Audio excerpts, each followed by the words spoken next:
आजाद Hindustan live, सच के साथ। लोक निर्माण विभाग मंत्री ने ओंकारेश्वर में करोड़ों रुपए की विकास परियोजनाओं का किया लोकार्पण भूमि पूजन। बुधवार को ओंकारेश्वर में करोड़ों रुपए की विकास परियोजनाओं का लोकार्पण और भूमि पूजन किया। नागरघाट पर लोक निर्माण विभाग मंत्री राकेश सिंह, सांसद ज्ञानेश्वर पाटिल, विधायक नारायण पटेल की मौजूदगी में किया गया। इस अवसर पर खंडवा जिला प्रशासन, लोक निर्माण विभाग के अधिकारी मौजूद रहे। कार्यक्रम स्थल पर सभा को संबोधित करते हुए मंत्री राकेश सिंह ने कहा, सीएस 2028 को ध्यान में रखते हुए किए जा रहे इन कार्यों से ओंकारेश्वर में यातायात और पर्यटन दोनों को बड़ा लाभ मिलेगा। 1881.21 लाख रुपए की लागत से बनने वाले बर्फानी आश्रम से मंदिर मार्ग तक के नए पहुंच मार्ग और 3 छोटे पुलों के निर्माण कार्यों का भूमि पूजन हुआ। इन मार्गों के बन जाने से मंदिर तक पहुंच और सुगम होगी। इसके साथ मंत्री श्री सिंह ने 848.96 लाख रुपए की लागत से बनने वाले नए सर्किट हाउस निर्माण कार्य का भी शुभारंभ किया। नया सर्किट हाउस तीर्थ क्षेत्र में प्रशासनिक गतिविधियों और पर्यटन सुविधाओं को और अधिक सुदृढ़ करेगा। इन परियोजनाओं के लोकार्पण से ओंकारेश्वर क्षेत्र में बुनियादी ढांचे को बड़ा लाभ मिलने की उम्मीद है और सीएस 2028 के लिए बेहतर तैयारियां सुनिश्चित होंगी। सांसद ज्ञानेश्वर पाटिल ने कहा, प्रदेश की मोहन सरकार प्रधानमंत्री नरेंद्र मोदी जी के नेतृत्व में उल्लेखनीय कार्य कर रही है। ओंकारेश्वर से ललित दुबे की रिपोर्ट। 22 करोड़ रुपए के कार्यों का भूमि पूजन हम लोगों ने यहाँ पर एक साथ किया है। पूरे देश में माननीय मोदी जी के प्रधानमंत्री पद पर सुशोभित होने के पश्चात से एक वातावरण का निर्माण हुआ और वो वातावरण है विकास का। हमें याद है, लंबा समय नहीं बीता कि विपक्षी दल कहा करते थे कि विकास का चुनाव से कोई संबंध नहीं। यह भारतीय जनता पार्टी भी मानती है कि विकास के कार्य केवल चुनाव के लिए नहीं किए जाना चाहिए, लेकिन देश अगर आगे बढ़ रहा है तो देश की जनता की आवश्यकताओं के अनुरूप विकास के कार्य होना ही चाहिए। हमें याद है, अभी अभी बिहार के चुनाव हुए हैं। कभी लालू यादव कहा करते थे कि जब तक समोसे में रहेगा आलू तब तक बिहार में रहेगा लालू। आज समोसा भी है, आलू भी है, लेकिन लालू जी, क्योंकि लोगों को जंगल राज की याद आती है, अव्यवस्था कुशासन की याद आती है। देश में 57-58 साल तक कांग्रेस की सरकारें रही हैं, जिन्होंने केवल और केवल लोगों को वोट बैंक में बदलकर उनका शोषण किया, वोट लिए। वो भी ये मानकर चलते थे कि विकास की आवश्यकता इसलिए नहीं है कि विकास होगा तो शिक्षा का स्तर बढ़ेगा, शिक्षा का स्तर बढ़ेगा तो लोगों में जागरूकता बढ़ेगी, और लोगों में जागरूकता बढ़ेगी तो कांग्रेस का नुकसान होगा। लेकिन भारतीय जनता पार्टी का मानना रहा है प्रारंभ से ही कि समय के साथ साथ देश में विकास की गंगा और भी अधिक तीव्र गति से प्रवाहित होना चाहिए, और इसलिए सकारात्मक परिवर्तन पूरे देश में दिखाई देता है। अभी विधायक जी जब कह रहे थे कि गांव में कोई भी सड़क ऐसी नहीं है जो कोई भी गांव ऐसा नहीं है जो दो तरफ से सड़कों से जुड़ा हुआ ना हो। कल्पना करिए, एक वो समय हुआ करता था कि जब सड़क तो दूर की बात है, कीचड़ से निकलने के लिए भी महिलाओं और बच्चों को वो गिड़गिड़ाते थे कि कुछ ना हो तो कम से कम कुछ गिट्टी और मुरम ही डाल दी जाए ताकि आने जाने का रास्ता बन जाए। और आज स्थिति यह है कि बताने के लिए काम नहीं है। ये इसलिए है कि देश में माननीय मोदी जी का नेतृत्व है और मध्य प्रदेश में डॉक्टर मोहन यादव जी का नेतृत्व है।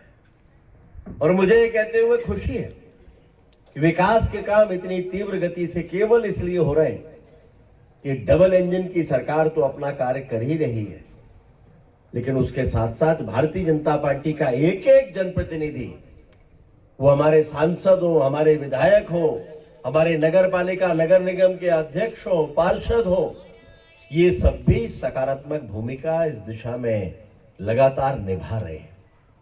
ये आवश्यकता पड़ने पर अपनी मांग रखते हैं। इन्हें लगता है कि तब भी नहीं हो रहा तो अपनी मांग के लिए ये अड़ते हैं, और जरूरत पड़ती है तो झगड़ते हैं। और इसी के कारण भारतीय जनता पार्टी की सरकारों में विकास सर्वोच्च होता है। और अब तो हम बहुत आगे की बात कर रहे हैं।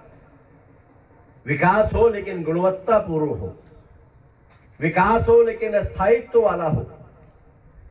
और इसलिए अब जहां जहां भी सड़कें बन रही हैं तो केवल हम सड़क नहीं बना रहे, हम लोगों के सपनों को साकार करने का काम कर रहे हैं। क्योंकि जब सड़क बनती है तो शिक्षा आपके द्वार तक आती है, सड़क बनती है तो स्वास्थ्य की चिंता वो बेहतर तरीके से होती है। जब सड़क बनती है उद्योग, व्यापार, व्यवसाय, इनमें वृद्धि होती है। और इसलिए सड़कें जहां आवश्यकता है वहां समृद्धि का मार्ग भी है। और हमने तय किया है कि सड़कें बनेंगी तो गुणवत्ता वाली बनेंगी। और इसलिए जहां जहां डामर की सड़कें बना करती थी पहले, जो 5 महीने 6 महीने में खराब होती थी, अब ये तय किया है कि ये सड़कें केवल और केवल उस बिटुमिन या डामर से बनेंगी जो केंद्र सरकार की रिफाइनरीज से आता है, यानी Bharat petroleum, Indian oil corporation और हिंदुस्तान पेट्रोलियम।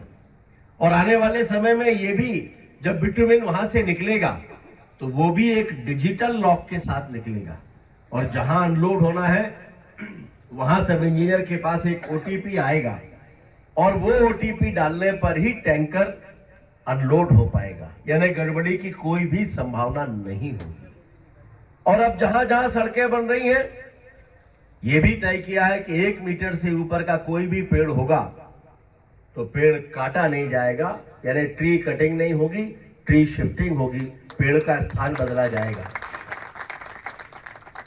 अब सड़कें पर्यावरण के लिए उपयोगी हों, इस दिशा में भी मध्य प्रदेश में हम आगे बढ़ रहे हैं।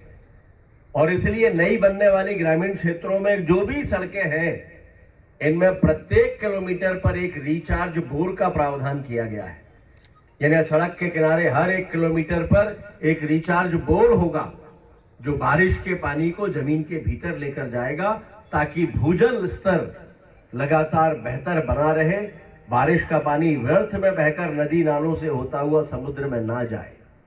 हमारे पूर्वजों ने इसकी चिंता की थी और इसलिए समृद्ध पर्यावरण हमें सौंपा था। अब ये हमारी जिम्मेदारी है कि आने वाली पीढ़ियों को भी कुछ बेहतर हम सौंप सके। और इसलिए रिचार्ज बोर भी हम बना रहे हैं।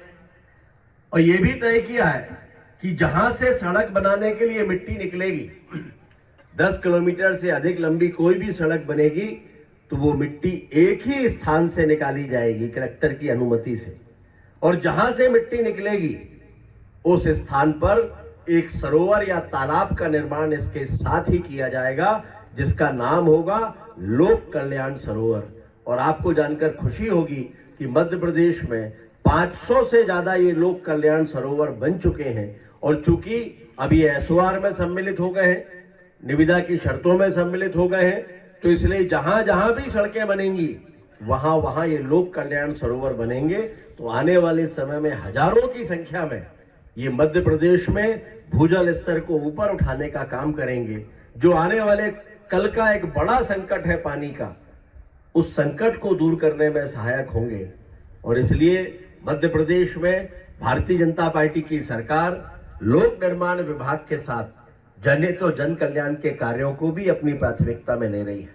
हमने विभाग की टैगलाइन तय की है। जिस दिन पहली बार मैंने पदभार ग्रहण किया था उसी दिन उसकी टैगलाइन तय कर दी थी, लोक निर्माण से लोक कल्याण। और वास्तव में ये जो विकास के कार्य हो रहे हैं, हमने अपने इंजीनियर से यही कहा है कि ये लोक कल्याण के कार्य हैं जिनमें आपकी भूमिका वैसी ही होना चाहिए जो लोक कल्याण के कार्यों में होती है, यानी गुणवत्ता के साथ किसी तरह का कोई समझौता नहीं होना चाहिए। एक ऐप हमने बनाया है, लोकपथ ऐप, कोई भी व्यक्ति उसको डाउनलोड कर सकता है। वो ऐप डाउनलोड करने के बाद सड़कों में कहीं गड्ढे हैं तो आपको कहीं कंप्लेन करने के लिए जाने की आवश्यकता नहीं है। अगर वो लोक निर्माण विभाग की सड़क है, आप केवल उस ऐप को डाउनलोड करके उससे एक फोटो खींच लीजिए। वो फोटो जियो टैग्ड होगा और सीधे उसी क्षेत्र के इंजीनियर के पास जाएगा। उस इंजीनियर की जिम्मेदारी है, पहले हमने 7 दिन की समय सीमा रखी थी, अब वो 4 दिन की समय सीमा है कि 4 दिन के भीतर इंजीनियर को उस गड्ढे को भर के वो फोटो डालना पड़ेगा कि उसने गड्ढा भर दिया है। वो फोटो शिकायतकर्ता के पास भी जाएगी और बाकी विभाग के अधिकारी भी उसको देख सकेंगे। ऐसे वो सभी लोग जिन्होंने ऐप डाउनलोड किया है वो भी उसको देख सकेंगे। तो कुल मिलाकर सबकी जिम्मेदारियां तय हैं और यही है लोक निर्माण से लोक कल्याण का मार्ग। मैं उम्मीद करता हूं कि इसमें आप सबका भी सहयोग होगा। अधिक से अधिक आप सब भी इस ऐप को डाउनलोड करिए और उसके बारे में कहीं कोई कठिनाई हो तो अपने क्षेत्र के इंजीनियर को भी बताइए अथवा पत्र के द्वारा या किसी भी तरीके से सूचना मुझ तक पहुंचाइए। जो निराकरण कर सकेंगे वो अवश्य करेंगे, क्योंकि हमारी भूमिका डॉक्टर मोहन यादव जी के नेतृत्व में लोक निर्माण से लोक कल्याण के कार्य करने वाले के रूप में होना चाहिए।